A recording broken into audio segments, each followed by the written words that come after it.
A multi-GPU AI system uses more than one graphics processor for compute.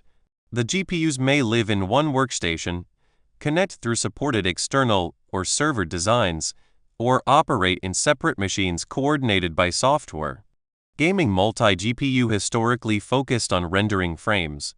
Compute multi-GPU divides numerical work or independent jobs. Language model inference may split one model, place different models on different devices, or route separate requests to separate GPUs. Multiple GPUs do not automatically behave like one simple larger GPU. Each device has its own memory, compute, thermal limits, and connection path. Software must explicitly decide how model data and work move among them. One use case is capacity, fitting a model or context that does not fit on one device. Another is throughput, processing more independent jobs or users. A third is pipeline separation, such as placing vision encoding and text generation on different resources. These goals have different architectures and metrics. Splitting one request may add synchronization and transfer delay. Running independent requests can scale more cleanly, but does not help one oversized model fit. Multi-GPU is worthwhile when a measured workload justifies power, heat, cost, configuration, monitoring, and failure complexity. Start by stating whether the requirement is larger model capacity, single request speed, concurrency, batch throughput, or experimentation. Also define the failure domain. One split model may stop when either GPU fails, while separate model replicas may preserve partial service. More devices increase options, but architecture determines resilience. Model splitting can distribute weights across devices, so a larger model fits. Layer splitting assigns groups of layers to different GPUs. Other parallel methods divide operations more tightly and may require frequent communication. Independent placement can be simpler. One GPU serves a general model while another serves code, vision, embeddings, or a second user queue. Failure and performance remain more isolated, but each workload must fit its assigned device. Serving multiple users often benefits from replicas or request routing rather than splitting every request. This can increase throughput and availability while preserving predictable single GPU behavior. It also requires queuing, load balancing, and capacity controls. Batch workloads can process several documents, images, or prompts in parallel. Vision and text pipelines may assign image processing, language generation, and post-processing according to device capability and memory. Trade-offs include motherboard and chassis constraints, power, heat, fan noise, purchase cost, idle consumption, software support, driver compatibility, monitoring, and recovery. Adding a second GPU can expose a weak power supply or airflow design. Define success numerically. Required model and context, users, requests per minute, latency, throughput, memory margin, power budget, uptime, and cost. Without that baseline, multi-GPU becomes an expensive experiment with no clear pass condition. Separate memory capacity need from compute throughput need. Adding VRAM through splitting may allow a model to run while leaving generation limited by transfers, synchronization, or the least capable participating device.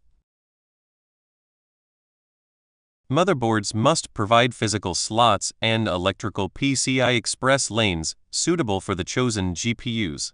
A full-length connector may operate with fewer lanes than its shape suggests. Consult platform documentation rather than assuming every slot is equivalent. Physical spacing is often the first constraint. Large coolers can block neighboring slots, cables, or airflow. Chassis dimensions, card length, thickness, support brackets, and connector clearance must be checked together. Power supply planning includes total capacity, transient demand, efficiency, connector type, cable limits, CPU and storage load, and margin. Do not improvise unsafe adapters or overload household circuits. Follow hardware vendor and electrical guidance. Cooling must remove sustained heat from every card, the CPU, memory, storage, and power components. One GPU can feed hot exhaust into another. Airflow path, fan behavior, ambient temperature, dust filters, and noise targets matter. Risers and external GPU arrangements can solve spacing or experimentation needs, but add bandwidth, enclosure, cable, power, compatibility, and support considerations. They should be treated as distinct architectures, not invisible extensions. Mixed GPUs complicate memory balance, speed, features, driver support, precision, and scheduling. Workstation platforms may offer more lanes, spacing, memory, and management than consumer systems, but they add cost. Choose around the measured workload. Platform topology includes how slots connect to the CPU, chipset, and memory. Shared links or indirect paths can affect transfer and peer communication. Read the motherboard and processor lane diagrams before purchase. VRAM is normally local to each GPU. Installing two cards with 12 GB each does not automatically create one transparent 24 GB device. The runtime must support splitting or parallelism for a model to use both. Layer splitting places different model layers on different GPUs. A request moves through those layers so the boundary between devices can add communication overhead. Uneven splits may be useful when memory sizes differ. Tensor parallelism divides mathematical operations across GPUs at a high level. It can use several devices simultaneously, but requires synchronization and fast communication. Benefits depend on model, runtime, topology, and batch behavior. Model sharding is the broader idea of dividing weights or components. CPU offload can place some layers or cache in system memory when GPU capacity is insufficient, trading speed for fit. These methods are not equivalent. Context memory and key value cache can be large, especially with long prompts, multiple sessions, or certain model architectures. A weight split that barely fits may leave no room for the intended context or concurrency. The smallest, slowest, or least connected GPU can become a bottleneck. Balance should consider usable memory, compute, bandwidth, thermal behavior, and software capability. Benchmark the exact split rather than adding VRAM labels together.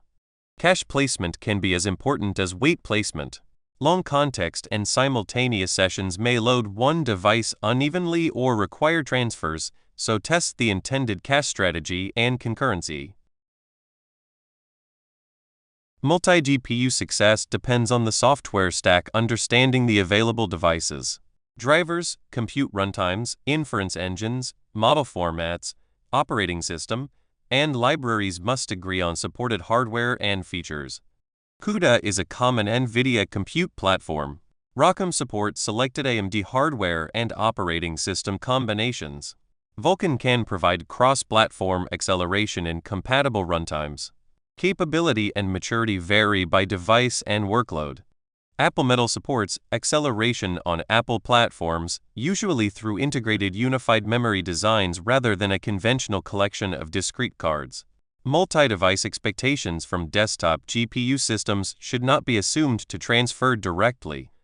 Llama.cpp provides multi-GPU concepts such as device selection and model splitting for supported backends. Server-oriented runtimes such as VLLM may offer parallel execution and scheduling at a high level with different hardware and configuration requirements. Configuration includes visible devices, memory limits, split strategy, cache, precision, batch behavior, networking, and service controls. A copied command may be wrong for a different topology or runtime version.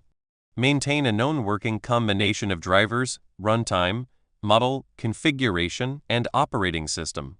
Test upgrades, record versions, preserve rollback, and avoid changing several layers at once. Software stability can determine whether expensive hardware is useful. Containers can improve repeatability but do not erase host driver, device, kernel, and runtime requirements. Record both host and container environments, device visibility, mounted models, permissions, and launch configuration. Tokens per second measures generation rate, while prompt processing speed measures input evaluation. Time to first token and end-to-end latency matter for interactive use. Throughput matters for batches and multiple users. Splitting one model can increase capacity without increasing speed. Each token may cross device boundaries or require synchronization. If communication dominates compute, adding a GPU can leave performance unchanged or make it worse. PCI Express bandwidth and topology affect movement among CPU memory and GPUs. Devices may share lanes or connect through different paths. Fast peer-to-peer features are hardware, platform, driver, and runtime dependent. GPU utilization should be interpreted with memory, clocks, power, temperature, transfer, and queue data. One GPU at low utilization may be waiting for another device or for communication rather than lacking work. Thermal throttling and power limits reduce sustained performance. Test long enough to reach stable temperatures. A short benchmark after a cold boot can hide airflow imbalance and power behavior. Measure the intended workload. Model, quantization, context, batch, users, prompt length, output, and service layer. Compare single GPU, different splits, replicas, and separate job placement. Multi-GPU earns its complexity only through measured benefit. Report variability and percentiles, not only averages. Synchronization stalls, model loading, cache growth, queue bursts, and thermal behavior may create occasional long responses that dominate user experience. Two identical GPUs simplify driver features, memory balance, expected speed, replacement, and split planning. They do not eliminate communication overhead, slot, lane, power, cooling, or runtime requirements. Mixed NVIDIA GPUs may be practical when reusing hardware, but different memory sizes and compute capabilities complicate balanced splits. The faster card may wait for the slower one, while the smaller card limits some strategies. A GPU plus CPU fallback can fit a model economically when interactive speed is not critical. It should be benchmarked with realistic context because CPU resident work and memory transfer may dominate generation. A workstation tower centralizes storage and management, but concentrates heat, noise, power, and failure. Used data center GPUs can offer memory value yet may require specialized cooling, power, drivers, brackets, or display arrangements. External GPU experiments are useful for learning, but add enclosure and interface constraints. A production design should not assume an experimental link offers desktop slot behavior or support.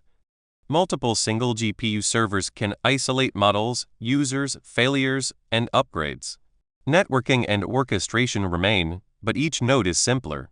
Separate machines are often better when the goal is parallel workloads rather than one split model.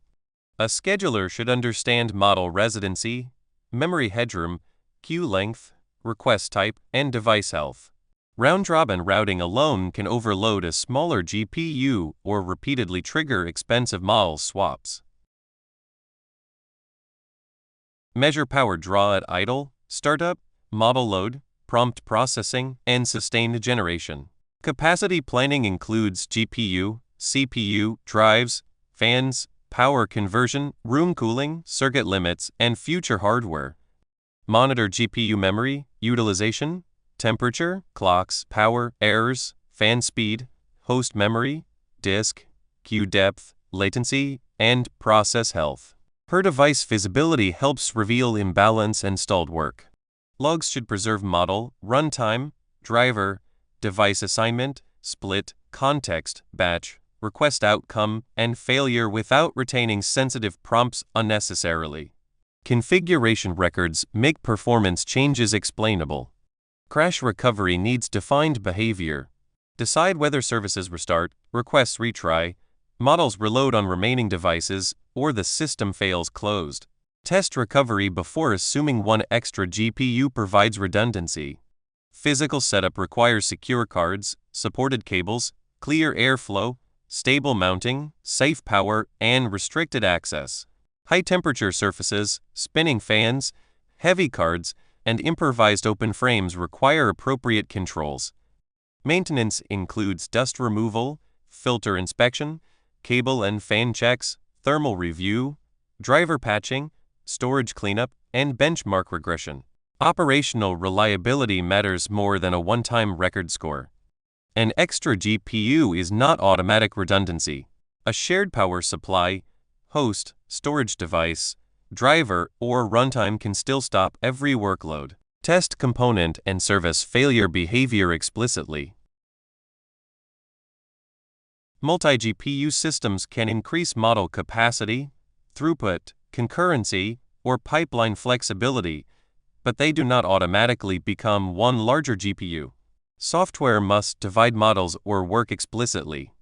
Design around the requirement.